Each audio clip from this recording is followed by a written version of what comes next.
sampai di 2020 ini deportasi dan repatriasi itu mencapai 4.600-an. Dini hari ini dari 245 paling banyak itu dari warga Kalimantan, dan ada satu orang itu berdasarkan hasil pemeriksaan rapid test antibody oleh karantina kesehatan Pelabuhan Entikong, itu ada satu yang reaktif.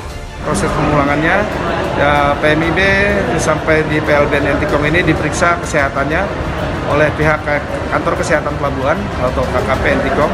Kami bekerja sama dengan rekan-rekan dari KKP PLBN Entikong, rekan-rekan dari Koramil Entikong, instansi terkait yang berada di PLBN Entikong melaksanakan pengamanan terhadap warga negara Indonesia yang deportasi atau repatriasi dari negara Malaysia.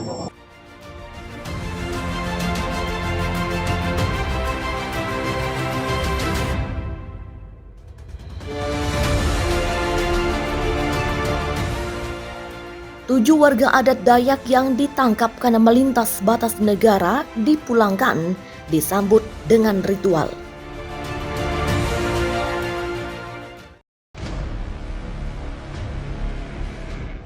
Otoritas pemerintah Sabah, negara bagian Malaysia, melalui pasukan polis Malaysia atau PPM, akhirnya memulangkan sejumlah warga negara Indonesia asal Sebuku, Kabupaten Nunukan, Kalimantan Utara. Pemulangan dilakukan dengan speedboat PPM dan dijemput Sea Rider TNI AL Nunukan di perbatasan perairan Republik Indonesia Malaysia. Sekretaris Daerah Nunukan, Servianus, mengatakan pihaknya memberikan apresiasi dan ucapan terima kasih terhadap konsulat di Tawau serta LO.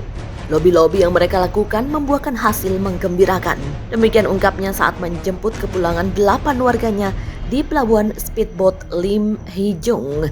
Servianus mengatakan proses pemulangan 7 warga adat Dayak Agabak dan 1 motoris speedboat yang ditangkap PGA pada Rabu tidak akan terjadi jika konsulat Republik Indonesia serta liaison officer TNI Polri di Tawau tidak melakukan negosiasi dan melobi otoritas setempat.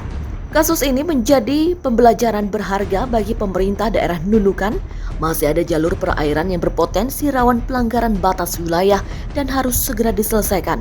Setelah ini, perairan Sei Ular Nunukan akan menjadi concern pemerintah dan forum komunikasi pimpinan daerah. Pihaknya akan melaporkan persoalan ini kepada pemerintah pusat dan kedepannya pihaknya akan memasang rambu-rambu sungai agar warga tidak lagi menjadi tertuduh pelanggar batas negara. Sementara itu, kepulangan 7 warga Dayak Agabak, masing-masing Bajib Misak, Elvi, Darboy, Serdi, Pangeran Bakumpul, Manggali dan balita berusia 3 tahun, anak dari Bajib dan Elvi, disambut oleh puluhan masyarakat adat. Mereka membawa spanduk berisi kalimat ucapan selamat datang dan NKRI harga mati.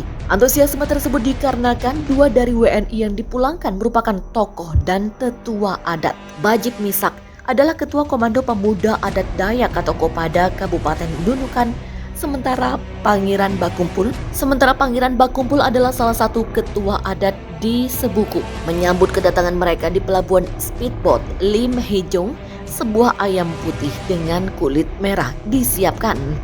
Ayam tersebut kemudian disembelih dan darahnya ditampung di sebuah piring dengan rapalan mantera dan permohonan keselamatan terhadap leluhur. Ritual ini merupakan sebuah keharusan ketika masyarakat adat mengalami musibah atau terlepas dari bahaya dan wabah penyakit.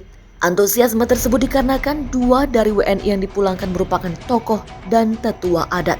Dengan Nedu Alingu, leluhur akan memberikan restu dan berkatnya sekaligus membuang aura negatif dari masyarakat adat.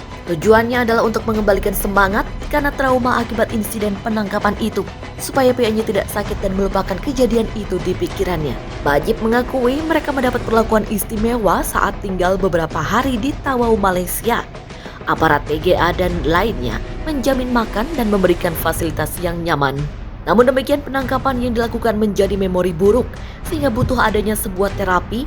Ritual keduaan Nu Alingu adalah kebijakan lokal sekaligus terapi itu sendiri. Ada sejumlah solusi yang menjadi keputusan bersama Forkopimda di Kabupaten Nunukan dalam menyikapi persoalan Sei Ular.